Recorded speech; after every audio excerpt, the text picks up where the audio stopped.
excuse me. The Vietnamese, we make the coconut candies. The first one we have basic. After that, we put the coconuts over there. We're waiting for 1 week or 10 days, and then the green color straight from the green. Just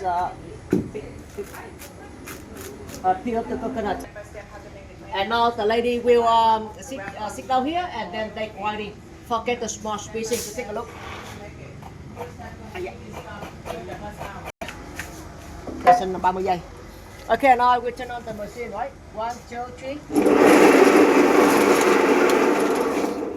Very quick. And then machine. And now we have the brushing machine. What for? Forget the coconut milk. Forget the coconut milk, right? And after we get the coconut milk, you see this one? It became the food for the fish. The food for the fish or durian in here. Okay, follow me this way. We'll show you the candy. Right. Come here, please. You can try.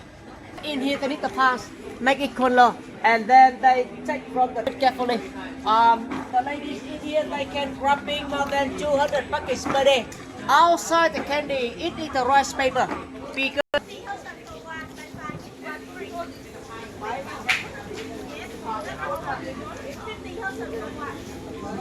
peanut, pandan leaf, durian, coffee, chocolate. You can try.